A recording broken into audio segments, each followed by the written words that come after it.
You may have seen it recently in the press. An Oxford study found that in about 20 years' time, up to 35% of jobs could be done by robots instead of humans. So that's kind of scary, but there are some robots out there that might help you keep your job and even do it better.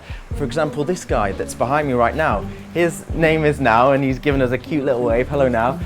And he's a robot, as you can see, but he's not an independent robot, and he is being actually controlled by Dr. Bremner, who we can see over there. And we're here to see Now because he's taken part in a TEDx talk, which is happening this week at the Colston Hall. And he's going to be on stage, isn't he? He's going to be on stage. So the idea of the Being There project, which is the idea of having a robot avatar, so like a robot Skype. So yeah. It gives you a physical presence somewhere that you're not standing, and because you're wearing an Oculus Rift and it's just copying your hand movements, it feels like you are where the robot is stood. You can kind of stay connected, much better connected with people.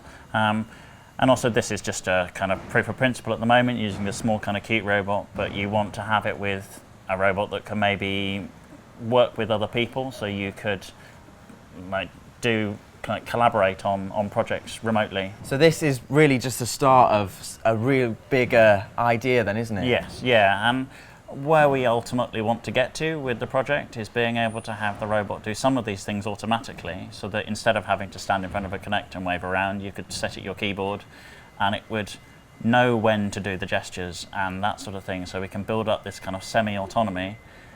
And so anyone could use it. So you could have like a housebound grandparent could use it to like play games with their grandchildren, and their grandchildren be kind of like engaged and feel like they were really connected with them because you have this kind of physical presence. So it feels really sci-fi, but in a really nice way as well. So let's just quickly talk about the kit that you've got. So this is an Oculus Rift. I've heard a lot about them. That's what do you see when you're in there? So what I'm seeing is what the images coming from the cameras on the robot's head. Okay, so the little robot's we've got headset, two little cameras on here, two little cameras, and so you've actually added those on, haven't you, yourself? Yeah. So we've made a little helmet for it with those cameras, and then those cameras are streamed into the Rift, which I don't know whether you can get a good enough view on your camera.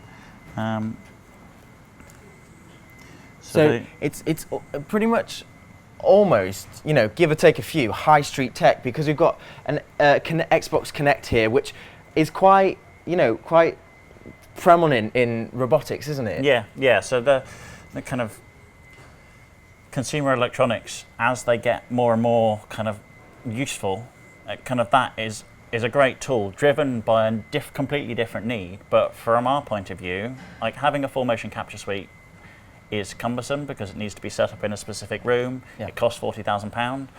Having a Connect means that we can take this down with us and have a control system in a room next door to where we want to run the experiment. So we're planning to run some experiments at Bristol in January, where members of the public can actually come in and see what it's like talking to someone who's using the robot to communicate.